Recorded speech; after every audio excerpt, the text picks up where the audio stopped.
കേരളത്തിന്റെ സമ്പദ് വ്യവസ്ഥയിലെ നിർണായക സംഭാവന തോട്ടം മേഖലയിൽ നിന്നാണ്. എന്നാൽ നാളുകളായി ഈ മേഖലയിൽ തൊഴിൽ ചെയ്യുന്നവരുടെ ജീവിതം പ്രതിസന്ധിയിലാണ്. പാലക്കാട് നെല്ലിയാമ്പതിയിലെ ആയിരക്കണക്കിന് തോട്ടം തൊഴിലാളികൾ അവകാശങ്ങൾക്കു വേണ്ടിയുള്ള സമരം തുടങ്ങിയിട്ട് കാലമേറെയായി.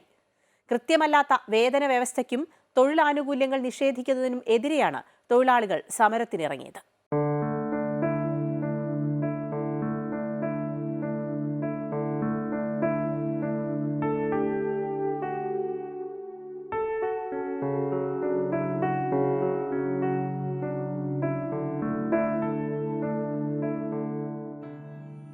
കേരളത്തിൻ്റെ ആഭ്യന്തര ഉൽപ്പാദനത്തിൻ്റെ നല്ലൊരു ശതമാനം വരുന്നത് തോട്ടം മേഖലയിൽ നിന്നാണ്.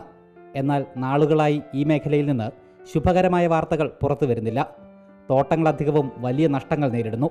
ഇതേ തുടർന്ന് തോട്ടം തൊഴിലാളികളുടെ ജീവിതം നാളുകളായി പ്രതിസന്ധിയിലാണ്. കേരളത്തിലെ പ്രധാന തോട്ടം മേഖലകളിലൊന്നാണ് പാലക്കാട് നെല്ലിയാമ്പതി. ബ്രിട്ടീഷുകാരുടെ കാലത്ത് 1889 മുതലാണ് നെല്ലിയാമ്പതിയിൽ തോട്ടം വിള ആരംഭിച്ചത്.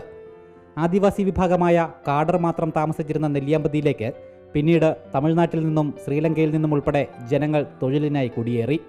ഇന്ന് നെല്ലിയാമ്പതി പഞ്ചായത്തിൽ 13,000 ഹെക്ടർ ഭൂമിയിൽ ചെറുതും വലുതുമായ 29 തോട്ടങ്ങളുണ്ട്. തോട്ടങ്ങൾ മിക്കതും സ്ഥിരം പാട്ടക്കരാറിലും പട്ടയഭൂമികളിലുമാണ്. പാട്ടക്കരാർ കാലാവധി പൂർത്തിയായതും പാട്ടക്കരാർ ലംഘനവും ചൂണ്ടിക്കാണിച്ച് ഇതിൽ 5 തോട്ടങ്ങൾ സർക്കാർ ഏറ്റെടുത്തിട്ടുണ്ട്. 3,000 ഹെക്ടറിൽ താഴെ മാത്രമാണ് തേയില കൃഷി. 8,000 ഹെക്ടർ ഭാഗത്ത് കാപ്പിയും കൃഷി ചെയ്യുന്നുണ്ട്. 2,000 ഹെക്ടറിൽ ഓറഞ്ച്, കുരുമുളക്, ഏലം തുടങ്ങിയ സുഗന്ധവിളകൾ കൃഷി ചെയ്യുന്നു. ആയിരക്കണക്കിന് തൊഴിലാളികളാണ് തോട്ടങ്ങളിൽ ജോലി ചെയ്യുന്നത്. രൂക്ഷമായ തൊഴിൽ പ്രശ്നങ്ങളും ഇവരനുഭവിക്കുന്നു. തോട്ടം തൊഴിലാളികളുടെ പ്രശ്നങ്ങൾ വേണ്ട വിധത്തിൽ പുറത്തറിയുന്നില്ല എന്നതാണ് സത്യം. തൊഴിൽ മേഖലയിൽ അനുഭവിക്കുന്ന പ്രശ്നങ്ങൾക്കെതിരെ നെല്ലിയാമ്പതിയിലെ തൊഴിലാളികൾ സമരം ആരംഭിച്ചിട്ടുണ്ട്.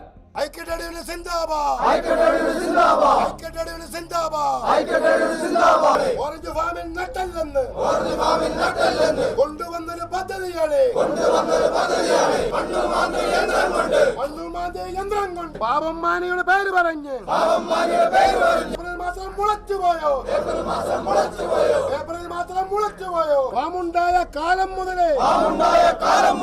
തോട്ടം തൊഴിലാളികൾക്ക് മെച്ചപ്പെട്ട വേതനവും ജീവിത സൗകര്യങ്ങളും ഉറപ്പാക്കുക, ഉത്പാദനക്ഷമത വർദ്ധിപ്പിക്കുക, തോട്ടങ്ങളുടെ വൈവിധ്യവത്കരണം, ഉത്പന്നങ്ങളുടെ സംഭരണം, സംസ്കരണം, വിപണനം, മൂല്യവർദ്ധിത ഉത്പന്നങ്ങളുടെ നിർമ്മാണം, വിപണനം തുടങ്ങിയവയ്ക്ക് ഊന്നൽ നൽകുക എന്നീ ലക്ഷ്യങ്ങൾ മുൻനിർത്തി 2020 സംസ്ഥാന സർക്കാർ പ്ലാന്റേഷൻ നയം പ്രഖ്യാപിച്ചത്. പക്ഷേ പ്രഖ്യാപിച്ച നയം ഇപ്പോഴും കടലാസിലുറങ്ങുകയാണ്. യാതൊന്നും പ്രാവർത്തികമായിട്ടില്ല.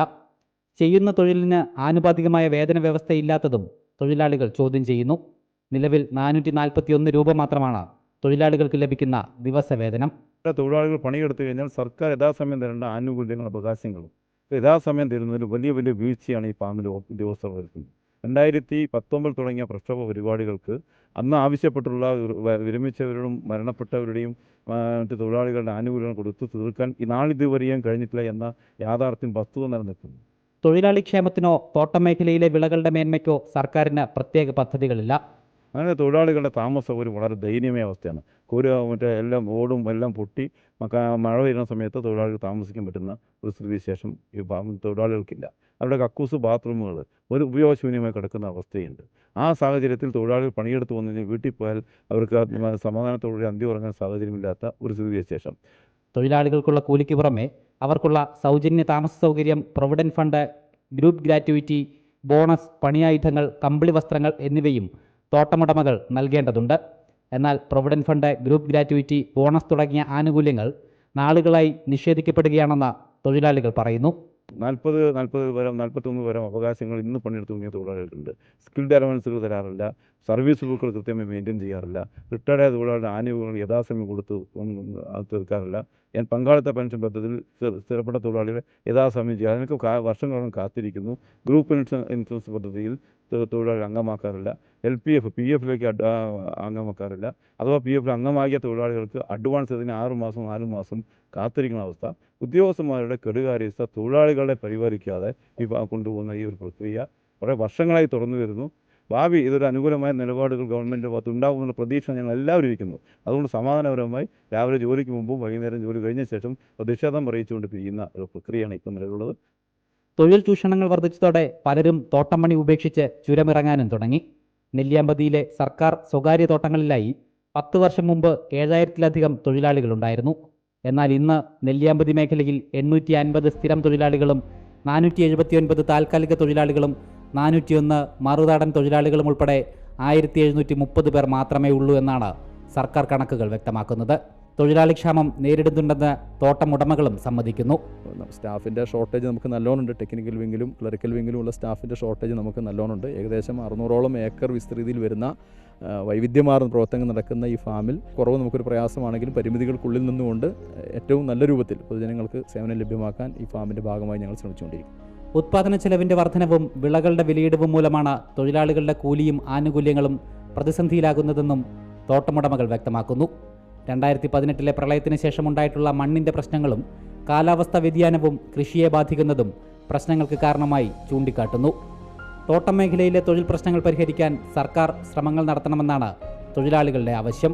പാർശ്വവത്കരിക്കപ്പെടാതെ അവകാശങ്ങൾക്ക് വേണ്ടിയുള്ള ഈ സാധാരണക്കാരായ തൊഴിലാളികളുടെ ശബ്ദം സമൂഹവും കേൾക്കേണ്ടതുണ്ട്.